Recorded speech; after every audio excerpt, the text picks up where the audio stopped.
let's introduce yourself and tell me a little bit about your organization and what you're passionate about, and we'll go from there. My name is Helen Figge, and I am the Chief Strategy Officer for MedicaSoft, and very excited to really think of the future of all the technologies that are out there. I'm a pharmacist by trade, but I've worked in several startup companies successfully that later went to market. And I think there's a lot of opportunity as we move forward. So so you're in a larger organization now, so it's more corporate? I've worked in three Fortune companies, but I'm in a bootstrap startup company founded in 2007, and really a lot of innovative products that we have for connecting data, which is really invaluable now. We need the data to really make sound decisions as we, practice healthcare and really deliver it as it should be to everyone uniformly and equally effective. Absolutely right. So are you saying that you create that data layer of patient data so that that's where other companies can come in and use it via APIs, or where do you fit in the ecosystem? So we have a platform that really is able to collect, analyze, digest, and deliver it regardless of where it originates from. So the ability to have the data, but in a practical sense of use for the end user, the consumer, because there's a rise of consumerism in healthcare. And I think we're seeing that more and more. And while cost is a major factor in how consumers make their decisions, research really shows the positive effectiveness of the ability for it to be personal. So you're pulling together, so you're actually gathering or aggregating health data for a particular patient from different sources? Is that how you operate? Yes, we can do that. We can collect data from any source. And I think that's really a powerful, impactful statement, because we have mobile apps. But what we do is have it on all of the FHIR standards and have the ability to really have it digested and effectively utilized. So are you aiming to become sort of like the sort of source of truth for health data for patients? Well, I think reliable data is invaluable, and having it to be able to deliver to those people that need it, and for it to be in real time is really needed. And I think that's what we strive to achieve. But being able to have the data, analyze the data, effectively use it is, sounds easier than it really is. And we have the technology that supports that.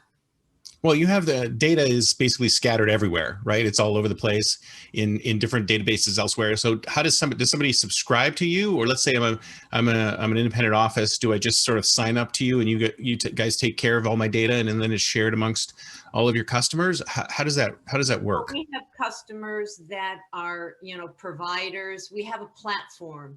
So we have exchanges that we use, health information exchanges use our platform to accumulate all the various pieces of data that come into their organization. So we sort of are the foundation of where the data sits, is secured, stored, and can be pulled and analyzed based on, provider need and the consumer. We have a personal health record, a patient portal that allows patients to get their data and communicate with their providers and have the ability to have their healthcare at their fingertips. So do you also do the analysis of, so when new data comes into the system, do you actually come back and say, oh, this data conflicts with this data, maybe you should do something different here? Is that part of your service as well? All encompassing, yes. Okay, so it would get a warning. So if some new data came in that conflicted and said, oh, these two drugs interact, or there's issues here, or these two treatments interact or cause a negative, some kind of harm, would that bounce back to the providers and say, hey, something's going on here that you need to take a look at?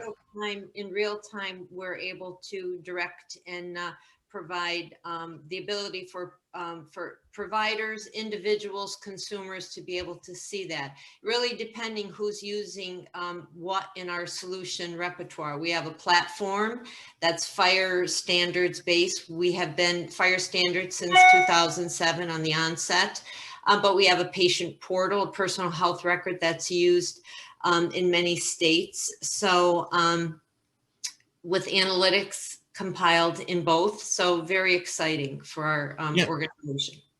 No, I love this idea. I think this is like way overdue, but I know that there's a lot of people sort of pushing back on the privacy issues because, you know, you have all of this data and you're collecting from all of these sources. How do you respond to those kind of questions? Well, I think privacy is the utmost importance. Everyone should be concerned about the privacy of their data, and being able to know that they are delivering data to a secure location. And I think we're really getting a lot of those conversations now, even not only in healthcare, but we're seeing, you know, data hackers in all of the businesses that we're seeing.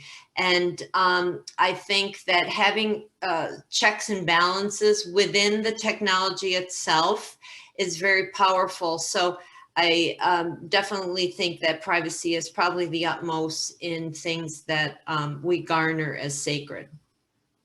So do you do, based on all this data that you've got, do you do any kind of predictive analytics or use AI to figure out that based on what I'm seeing that this particular patient is heading in that direction and provide that kind of advice back to the providers? Yeah, we can trend and create analysis. So, you know, the biggest silent killer is blood pressure, for instance. So we're able to trend and track blood pressure readings and say, you know, over a period of time, 24-hour period, you know, what was the average blood pressure? People do it often now, you know, it's routine with blood glucoses for diabetics to see spikes and during the day of where they may need special attention. So, creating algorithms that people can use, creating best practices are things that are very task-oriented for some, but if technology is used correctly, it's quite easy for the providers and the end users to appreciate it. So you have all of this AI in your systems, is that right? Within the platform, it's all built in as one single solution, because you can't just have a platform that collects data. It just sits there. Data is only as relevant as the question you're asking data. So the important thing is to really be able to get the question answered from the data that's supplied. And, you know, this is what we're seeing a lot in healthcare. In the past, people had electronic health records and they had just inundated with data, but it may not have been relevant data at the time of the question being answered. If you're a diabetic and you want to know your blood sugars, you don't need your temperature. You want to be able to have at your fingertips the idea to have a diagnosis and support a decision of next steps in treating any illness. Now, can you also accept sort of like live data feeds? Like, say, for example, I have one of those diabetes sensors and it's connected via Bluetooth to my phone. Is that data continuously updated and loaded into your system as well? Or can you support that kind of sort of real-time uploading of data? Yeah, it's all in the cloud. So it's real-time data. We do a phenomenal job of being able to track COVID results as an example. You know, now employers, universities, once you get a COVID test, we have, you know, individuals who may get 6, 7 COVID tests until the vaccine's available, because when you're exposed, your employer wants you to go get tested. We have the actual ability to be able to print out in real time a COVID report. And then you're able to bring it to your employer, bring it to your school and say, okay, I had my test yesterday and it came back negative. I can return to work. So things like that are really extremely relevant, I think, in healthcare. And we're going to see that more and more. But will you be able to get to a point where you're actually ingesting the real life data? So off of things like smartwatches, where this thing is tracking my heart rate at all times. Do you have ability to pull that data straight up into your system? Yes, systems in real time? in our patient portal, our personal health record, the consumer is able to use that and trend and track. So that's, yeah, and that's something that's totally functional and necessary. So everyone has a mobile app now these days, and being able to talk to and exchange or deposit data from those mobile apps is, critical for, our lifestyles that we're seeing, which are very, transient, diverse, geographically confined at times. So we can't get to every place we need. But I think this technology allows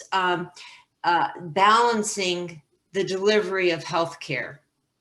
And I think that we're going to, out of all this pandemic, telehealth and a lot of the consumer driven things that have been remote, we're seeing a lot of behavioral health apps that are out there. And I think that's very powerful too, where we'll be able to appreciate that data in real time. We should mention that because I'm thinking that that's the next step, right? I mean, you've got your sort of like your hardcore health data, but then you've got your behavioral data that sits on top of that, which sort of drives those health outcomes. So are you in the process of capturing the behavioral data, and then maybe on top of that, maybe even the social data, where somebody says, oh, I'm going to go grab a hot dog, and you know that they shouldn't be grabbing a hot dog? Are you able to turn around and say, hey, dude, you shouldn't be grabbing a hot dog based on your medical history?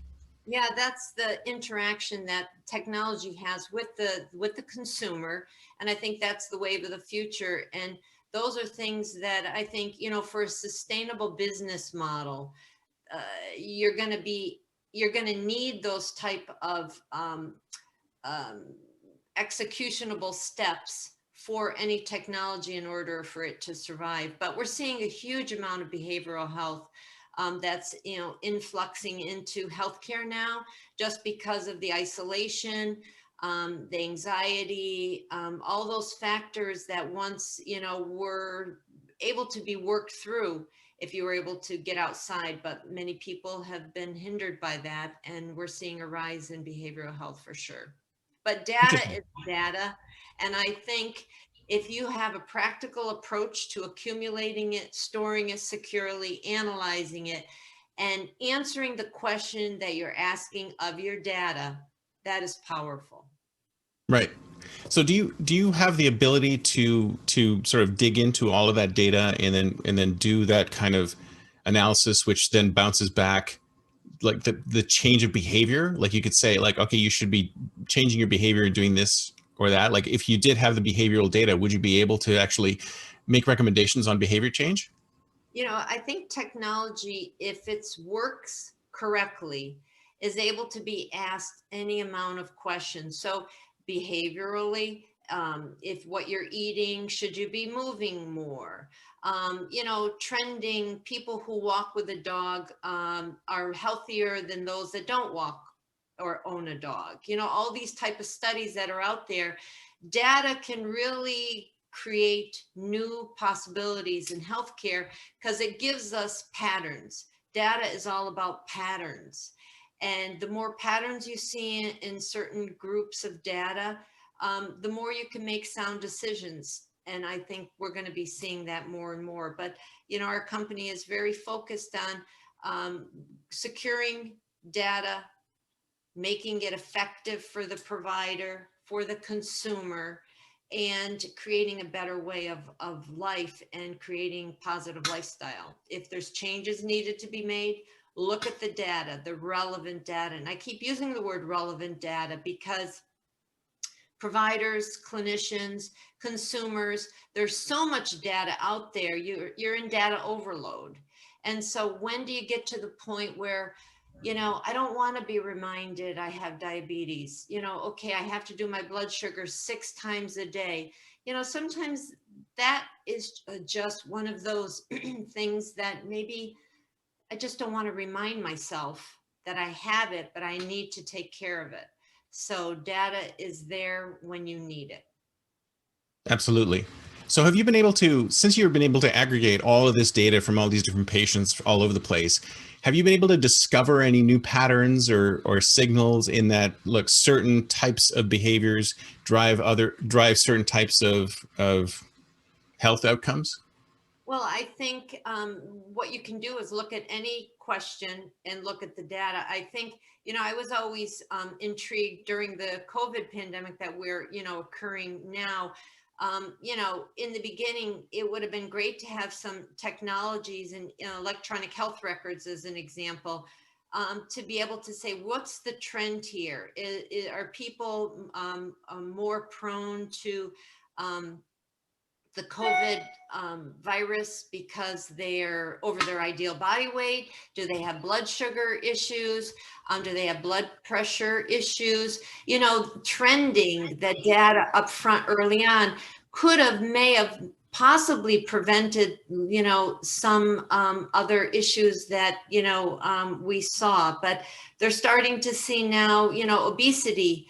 People who were obese had slightly, more indication of developing, COVID than someone who was an ideal body weight. I saw something like that in one of the write-ups. So data, being able to track it and trend it, I think it's still an ongoing discussion, because we don't know what we know and what we don't know until we see it.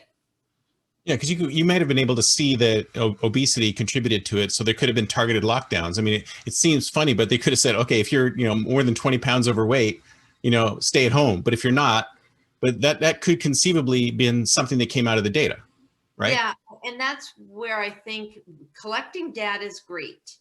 But being able to, again, use it. And I always say this because everyone says, well, I got this whole ton of data, but what are you doing with it to make it effective? And I think that, as I said early on, if we were able to catalog some of the pieces of data, see where there were trends, and start, pinpointing those trends, vitamin D3 deficiency, for instance, the elderly and younger people were exposed and had COVID, and they realized, well, gee, vitamin D3, elderly people have bone loss, and the younger populations don't get enough, sunlight or calcium or whatever for their bones. And I just say that in the top of my head, but reading those studies and someone just looking at the data, it could have been sitting there. I'm not saying it would change anything, but again, looking at it, relevance. Yeah, and I think the key is if you have the data and you can come to correlations early on, then you can make decisions better, right? Because we're looking at these things after the fact now, right? We're going, oh, if we had D3, or if they had sunlight, or if they had but if we had the data and we were able to make the correlations quickly, then we could say, okay, we need targeted lockdowns of this type of the population. We need to, up the D3 because that seems effective. But it just seems that it takes so long for this data to get into for us to be able to make correlations and decisions based on the data. But if we use something like your system, and if it was well informed enough, would we be able to make those decisions faster? Well, I think, data is, if it's accumulated and it's accumulated correctly from various sources, then it should work. You're collecting it for a purpose, right? What's that purpose? To help others, help healthcare. And we're going to be seeing this because whatever's coming down the road, we'll be collecting that data. And it would be great if we had models that learned from the past to avoid possible future issues. Right. Now, would you say that you guys are the biggest player in this space, or are there other players as well? And do you integrate with them? We have, we believe we are very unique in the sense that we have created our structures, and everyone has competitors, right? They all say they have competitors, but everyone has a niche. And our claim to fame is really our Fire 4 standards that we have really been a part of, from the get-go. So having the ability to continue on a path that people now are joining, I think, we would be very humbled to say that we thought of it way, way, way before many others.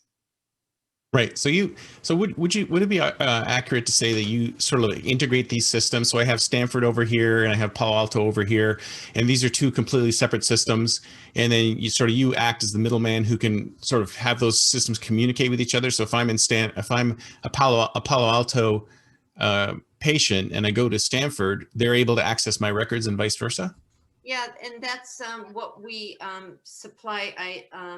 For health information exchanges, like in the United States, you have one, hub that collects many entities together, and that hub is collecting the data, and then you can access that data from a variety of sources because it comes from one source, but is secured in another. So it's what we would call a platform, an exchange platform. So yes. Mhm. Okay, so you provide that. And are you already ingesting the behavioral information? Because we were talking about that earlier, but are you ingesting that behavioral health information as well? We already have behavioral health that's, coming from electronic health records and mobile apps that are in various sources. So collecting data regardless of the source is what we can secure. Yes. Okay, so it doesn't make a difference. But you're still not pushing back. You're still not doing the behavioral recommendations, though. That's to come. Well, apps and various other sources that have these specific deliverables, if you will, like behavioral health, most of them come in apps in the App Store. And that data sits somewhere or it sits nowhere in a silo. And we're able to secure that data and put it into a platform of a global entity. So say if you have a behavioral health app loaded on your phone and you want to present it to your psychologist who's at one of your institutions, that data would go into to your provider, and the provider's platform or EHRs in turn would be connected to, say, an exchange in their state or something like that. So the data's really composed from one source, but it's secured and stored in its end platform, and we're that end platform. Okay. So it's the app itself that makes the decisions, not you. So you don't have that decision-making layer. We have the decision-making layer if it's asked through like an electronic health record, or we don't prescribe from a platform. We give the data to the prescriber, who then talks to the patient or the Okay. consumer. Yeah, that makes sense because then they have that decision logic in there. So I want to pivot to something you were saying earlier about you worked in corporate and then you worked in startup. Which environment do you like better? I think startup is very exciting because it's very innovative, it's less structured. And if you have a great idea with great skills and you're open-minded, you could surely make an awful lot of impact in a person's life. And also, I think it adds to healthcare. There's a lot of great technologies out there that aren't well packaged and aren't well understood, and they fall to the wayside. But if you've got a really good startup that's got a really good concept, it could really take off. And I think that's really an exciting part, to be able to see people create something that really makes a difference in someone's life. Right. And I was talking to somebody like that who does startups in New England in the healthcare space, but he's saying that there's so much regulation. It's really, really tough to get these things moving forward. Did you find the same thing? Well, I think there's a lot of regulations, but I think they're necessary regulations, because you want things that aren't going to pollute healthcare. You want, you know, um, technologies that are going to support and make things better. And I think one of the issues that technology companies have is they think they have one great idea and they're going to build it, they're going to market it, they're going to sell it, and then they're going to try to find someone to buy it. Yep. And, That's the that startup cycle right there. You startup cycle, right? But if you have one little weak link in any of that, it doesn't go very far. And, you know, people do sell vision. They sell the future of what it could look like, but it's still got to have a little bit of the backbone to say, yeah, there's something here. And what's the differentiator? It's sort of like when you're on, you know, it's 3 o'clock in the morning and QVC's on and they've got all these little gadgets. And it's like, for $19.99, you can have this. And you look at the gadget and like, why didn't I think of that? That's something like, why didn't I think of that? And then it's like $1 billion product. So, you know, it's like that sort of in healthcare technology. Think of something that you cannot live without. Because see, so many people have apps now that, okay, you know, there's one for temperature, there's one for circadian rhythm, there's one for every known. There's hundreds of apps for each of those things. Like, how do you know which is best, right? Right, but if I don't suffer from that illness, I won't need your app.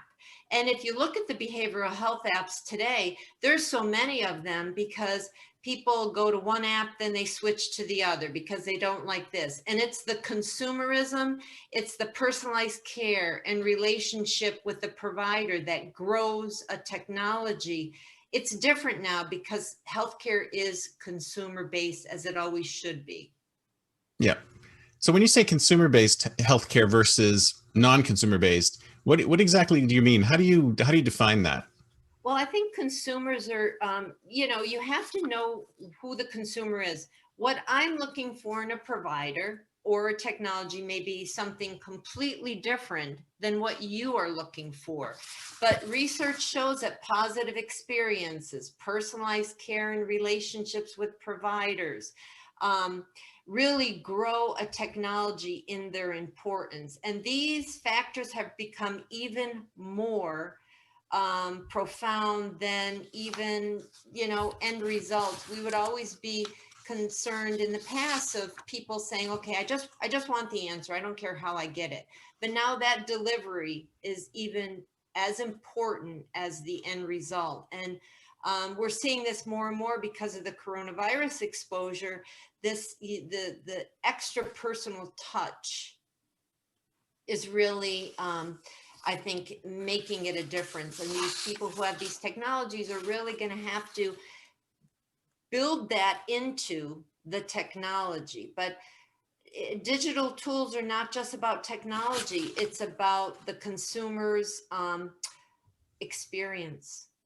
What is the experience that they want to get out of any technology today? And I think that's where these startup companies have a great idea. But if you have a topic, you can't explain its relevance, no matter how smart you are or how great the product is, it won't go anywhere because people don't get its need.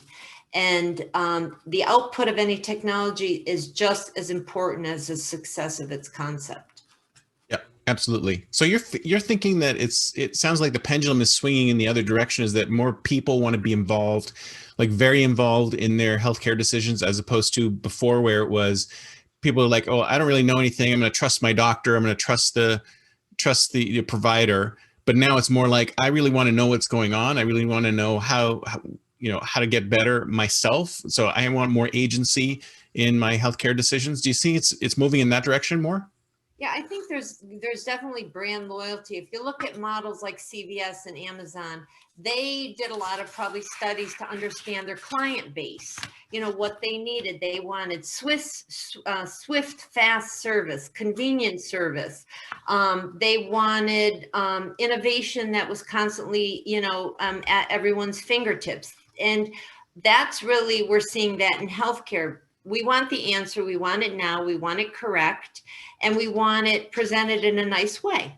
Oh, and by the way, we don't want it too expensive, but we need all of this and we need it now. That's just how we're living our world and how we're seeing people live, whether it go through a drive-through and people get their breakfast versus, you know, spending an extra 20 minutes at home to make it themselves.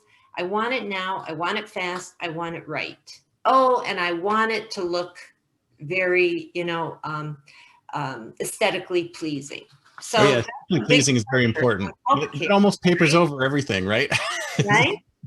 But I still, you know, at the end of the day, if I have a terminal illness, I want to hear it from the best person, the most intelligent person who could tell me the practical sense of my longevity with this terminal illness. So the demand is high for the intelligence factor at the end as well. So, you know, healthcare is definitely changing. And I think these new technology startups have some really great ideas, but they've got to remember all of these facets of a successful product, of a successful company, in order to really get what they want out of it, which is growth of a company and be, you know, an everyday household name. I think people go into healthcare, at least I as a pharmacist, not once when I was in school or thinking of it, people didn't say, I want to go to medical school because I want to be rich, or I want to go to pharmacy school because I want to be rich. No, we went to really help people. So I think startup companies have good intentions, but your end game, of course you want to make money. Of course you want to, you know, want this successful, but put your heart in it because people will know. Oh yeah, I've always said that from startup founders, the ones who are in it for the money, you know, I'm no time for them. It's like, tell me what you want to do. How do you want to dent the universe? How do you want to improve people's lives? You know, then work backwards from there to figure out how to make money out of it. Exactly. And, you know, what's important to you may not be important to me. What's my long-term health goals? What's the experience I want to get out of my healthcare? We have to change now because it's no longer a dictated system, but rather this is what I want and this is how I feel I need it delivered to me. And we just have to go with the flow. And I think that's why startups are very exciting. In more, you know, corporate, bigger entities, there's more structure and there's more room for, and there's not enough room for innovation in the sense that you've got a lot of channels to flush it through. Startup companies, if you've got a really brilliant idea, really brilliant product that really would help everybody, there's your cha-ching. Yeah, exactly. All right, so let's think about the future a bit. So it's 2031, it's 10 years from now. Where do you think things are going to be in your space? I think people are going to continue to be mobile. We're going to continue to have boundaryless healthcare. You know, people go to Boston from all over the world. People go to the Mayo Clinic. And I think that's very exciting because at the end of the day, regardless of our ethnicity, regardless of where we live in the world, we all still are human. So diabetes is going to be, you know, best practice is going to be handled the same part, regardless of where you are in the world, it should be. It's the delivery of it that stops it, or it's or the inequity of people not being able to receive that best care. But humans really together, I think, get to the practical sense. And I'm really into preventive care. I think there's so many things like when the COVID pandemic started, you know, I'm a pharmacist. So two things which I always said is, you know, always, even you tell everyone, your kids or whoever, wash your hands. You know, make sure you don't touch a body part. And if you do, wash your hands. You know, simple things like that. That people really forgot or never maybe implemented. But in healthcare, we always did that. So I want really to get back to people thinking, how can I live my life great today and try to prevent? Because prevention is the best medicine. So I'm hoping to see a lot of technology that prevents versus tracks chronic diseases. And I think that's huge. Yeah, no, I think you're absolutely right. I think prevention is where we need to go because if you think about it, these conditions that people are in, you know, unless it's a genetic condition, is something that, you know, their lifestyle contributed to, right? So if we can capture it ahead of time, before they get there, and we know the patterns. I mean, we already know pretty much know the patterns that get people to where they are. Like you probably won't, if you don't have a genetic propensity for diabetes, you may not generate it unless you are obese or eat specific foods or whatever. So there's, I think we know the paths. We just have to sort of train people or train human beings to understand that if you go down this path, then that's where you're going to end up. So you're right. I mean, the preventive piece is, I think, the most important. As long as we can do that, then we'll definitely, reduce the amount of end states that we have right now. Yeah, and it's very interesting. That's absolutely correct. And people are into these power drinks and vaping and things like that right now look innocent, but long term, we don't know. And I'd love to see data track people of, aging. You look on the street and sometimes you'll see somebody and they may be, 75 years old and they look like they're 40. I love to see their data over time and what they ate and what they took. And that would be pretty interesting, a technology as a preventive way to age. I think if people, do something like that, that would surely be something I would love to get an app for, things like that. But consumerism, we're going to see more and more of it. The question is, what will it look like 10 years from now if people continue? We have an pandemic of pre-diabetes in our earlier age populations because of sedentary lifestyles. I read an article where a lot of schools don't have, recess because they're afraid the kids are going to, fall on the jungle gym and get sued.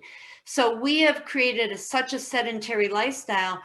Pre-diabetes is now so common that people just say, oh yeah, here's my glucometer. I've got to, check my sugars. And it's like, well, you don't necessarily need that. Let's walk for 15 minutes. The simplest things that we could do in our life. You don't need to really have a gym membership if you can't afford it. Studies show that if you walk a dog 30 minutes a day, you live longer than if you don't have a dog, because dogs force you to get up every day and walk them. Else, what would be the ramifications? So Exactly. walking is free. All these simple things in our life, create apps. And I know we have walking apps and things, but a prescription of a new pair of, sneakers every 6 months for everyone, something innovative. And by the way, here's a technology that supports that, something creative. I think consumers would love. Yeah, I think the problem is that human beings want this quick hit response, right? It's all about the low hanging fruit. It's like, oh, if I don't eat that today, I might lose a pound tomorrow. We don't look at the long term and say, you know what, if I do this now, I mean, I know this guy who's basically the exact same age as me, but he's just so much more fit, because when I was a kid, I used to eat at my parents' fast food restaurant, and he would play basketball. Right. But we're basically exactly the same person, but he's so much more fit than I am because of the life choices that he made. So if we can get to somebody early enough and say, make these life choices and you'll be healthier in the long run, and get people to understand that long-term vision as opposed to just looking at what's going to happen to me tomorrow or the day after, then I think we'll be much further down the line. Yeah, if you start thinking like that, but you're right, people want a quick fix. They want it now because everything's technology driven. But there was some conversation with kids that said, what's the ingredients in a cake? How do you bake a cake? And like 90% of them said you need a box. Flour, eggs, and cooking shows are #1 on the TV, but people still go to fast food. I want everyone to support their local restaurants. I'm not saying that at all. I'm saying, learn these simple, basic entities of existence, because we will suffer 10 years from now if we don't change the trajectory of better health. We will have diabetes as, a common entity in everyone's Yeah. data profile, pre-diabetes, Yeah. and things like that. But again, bringing it back to the data, where are the trends? But we're seeing very obvious trends with pre-diabetes in our adolescent and our youth. And that was something that would only hit in your 40s and 50s, maybe 10, 15 years ago. So it's getting pretty scary. And all of the technology that we have, the irony is, are we any better or are we any healthier with all of it? A reminder to do this, a reminder to do that. So that's why I tell everyone in the startups, I've worked for, consulted for 4 startups now. And the reality is, what are you trying to answer? And why do we need your product? And why do we need it now? And will I need it 10 years from now? And that's what's so great about like all these little 1999 gadgets. Cause like, I always have to dust my floor. I always have to leave and have a cat feeder that feeds for 5 days. Like who thought of that? But that's brilliant, right? We need that in healthcare. Yeah, absolutely. Absolutely. But if we could just get people to think that long-term vision and say, what you're doing today is going to impact your life far in the future. But unfortunately, that's like a human nature thing. It's hard for us to get over that hump. And you're right. I mean, basically, technology has accelerated things in the opposite direction. Now we need things even faster and quicker. And since we can't provide that instant gratification, then well, I'll have the cake today because it's going to taste good. I'm not going to think about the 10 pounds and the diabetes I'm going to have 5 years down the road. So that's a tough nut to crack. And I'd love to see some startup figure out how do we get people to think more long term. And I think, the behavioral health apps are one thing, but it's exactly, I need a technology to help me figure out how to care. Like why I want to lose weight is completely different than perhaps why you want to lose weight.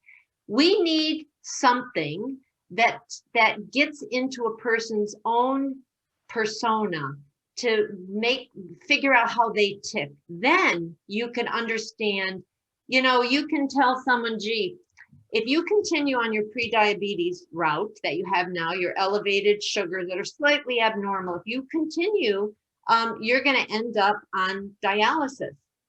And then they'll look at you like they'll be 22 and they'll, well, gee, that's like 40 years from now. I may, be. I can't think that far out. I can barely think to next.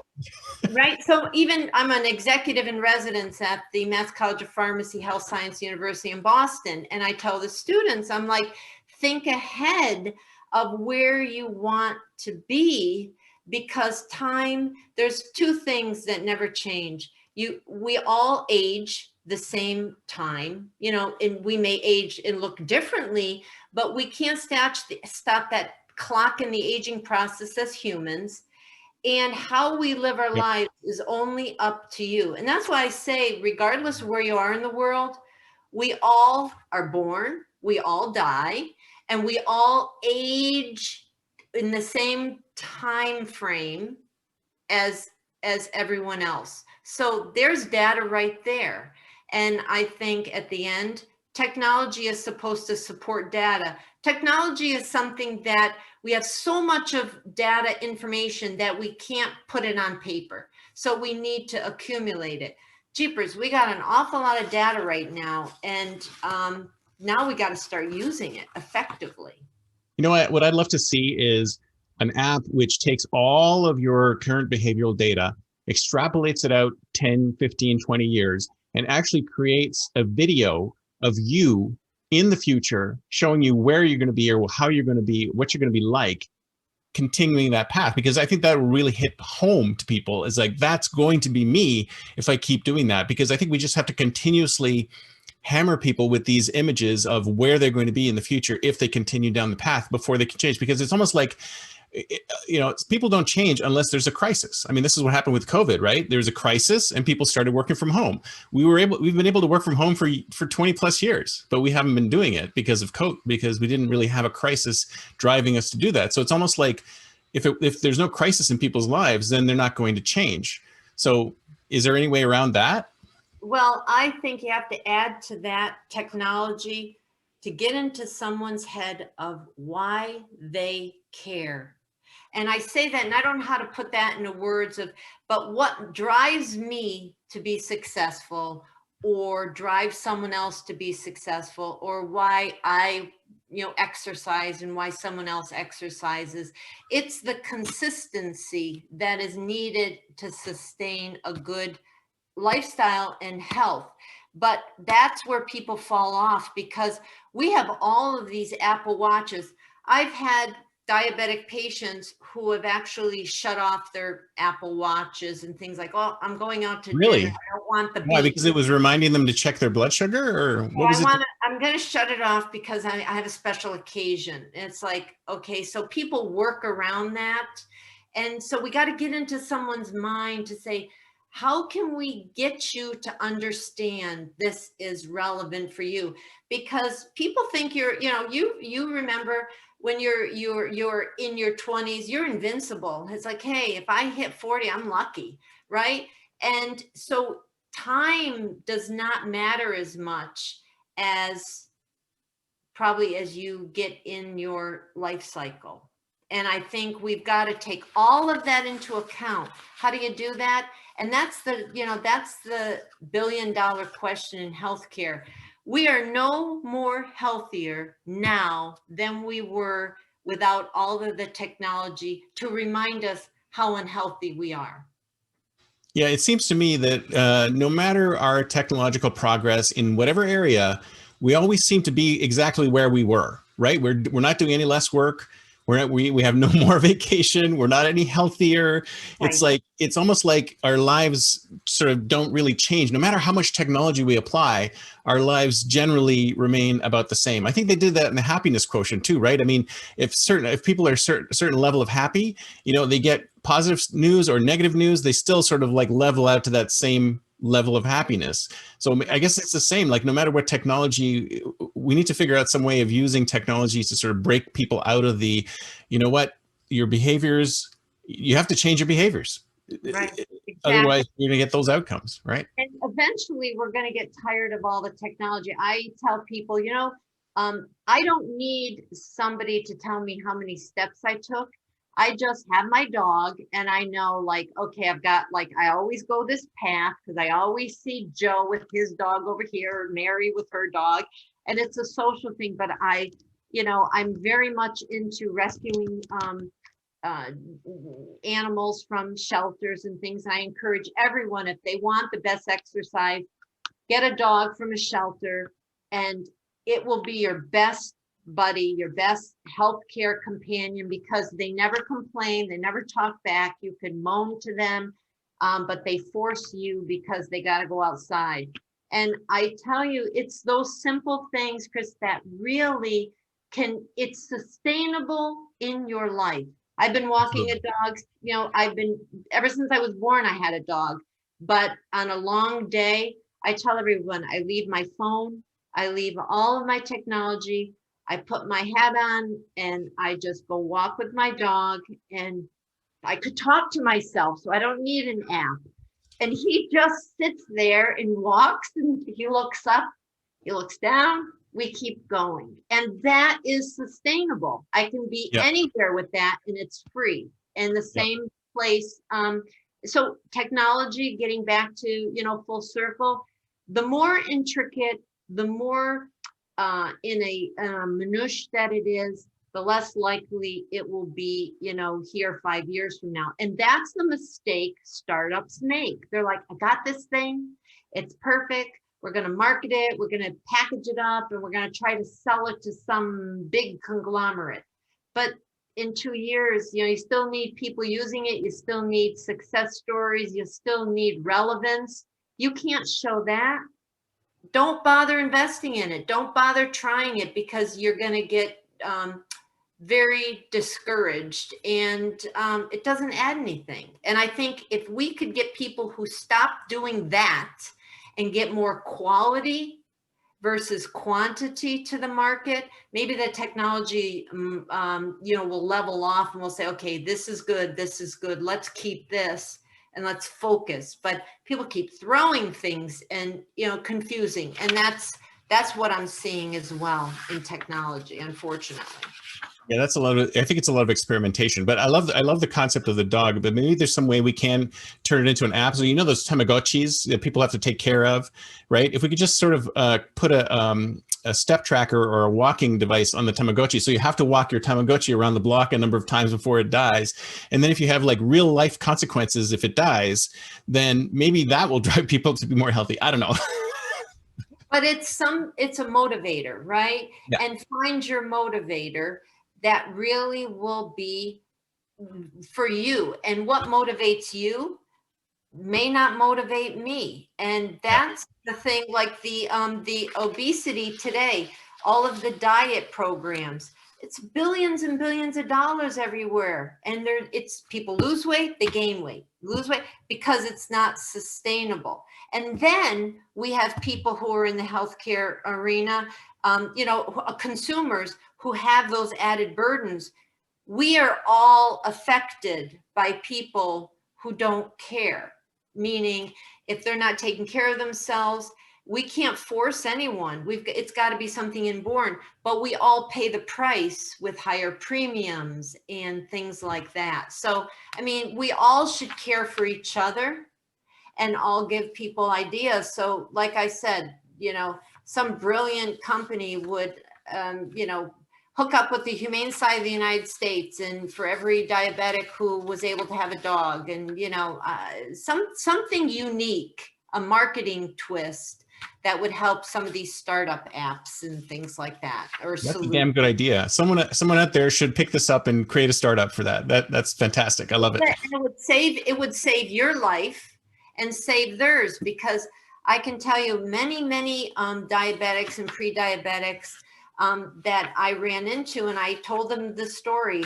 of what you can do. And they actually said, I went to the shelter, there was this little pungy dog, nobody wanted it. I took it home, I cleaned it up, and you would not believe that my sugars have gone down to normal, because that dog makes me go out every day at 6 a.m., 6 p.m., and I don't even have to go to the gym, because I was embarrassed to go to the gym because I was too heavy and I didn't want people to see me. So I can give you endless stories.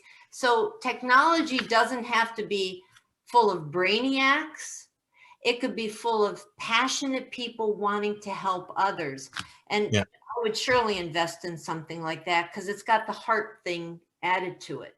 I love it. DFD, Dogs for Diabetics. We got to get it going. We totally have to get it going. Right? And dogs last 15, 17 years. And the other thing is, for seniors, a lot of the behavioral apps and things, people are anxious, depressed and all that. But a lot of our seniors who may not are ready to be, not in homes, or, stay at home as long as you can. Seniors to adopt senior dogs. A senior dog could only walk, 100 feet? Well, if you could walk around your house for 100 feet, that would keep you mobile. And then, things like that. So something ingenious, I love but free. Those are great. Well, thank you so much. This has been fantastic. I love that idea. Somebody's got to do it. And if they don't do it, you and I will do it. How's that? That's right. It's wonderful. And I just encourage everyone, technology is only an enabler. It doesn't replace the human touch, the human thought, and think of something that helps everyone, and bring it down to a level we can understand. And you could certainly, if you want to cash in on something great, those are the formulas. That's the way to do it. All right. Thank you so much. This has been fantastic. Thanks so much. Talk to you soon. Bye.